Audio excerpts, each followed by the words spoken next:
Hi guys! நான் தான் உங்க பவி பேசுறேன். வெல்கம் டூ அவர் பவியின் பக்கங்கள் சேனல். இதுவரைக்கும் நம்ம சேனல சப்ஸ்கிரைப் பண்ணாதவங்க, நம்ம சேனல சப்ஸ்கிரைப் பண்ண மறந்துறாதீங்க.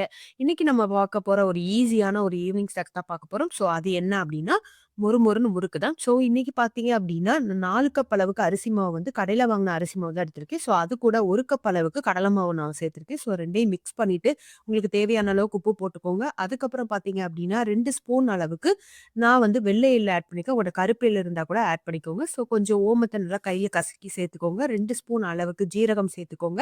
2 ஸ்பூன் அளவுக்கு வத்தப்பொடி சேர்த்துக்கோங்க. இது எல்லாத்தையும் சேர்த்து நல்லா மிக்ஸ் பண்ணிட்டு, அப்புறம் பார்த்தீங்க அப்டின்னா, நல்லா கொதிக்கிற எண்ணெய் வந்து 2 குழிக்கரண்டி அளவுக்கு எடுத்து ஊத்தி நல்லா மிக்ஸ் பண்ணிக்கோங்க. மிக்ஸ் பண்ணிட்டு கையில பிடிச்சு அமுக்குனீங்கன்னா, உங்க கையில மொத்தமா வந்து ஒரு கொழக்கட்ட மாரி ஒட்டணும். உதிர்த்தா டக்குனு உதிர்ந்துரணும். அந்த கன்சிஸ்டன்சிக்கு இருக்கணும். அப்புறம் தண்ணி ஊத்தி நல்லா ரொம்ப கட்டியா இல்லாம கொஞ்சம் மீடியம் அளவுக்கு பெசஞ்சு எடுத்துக்கோங்க.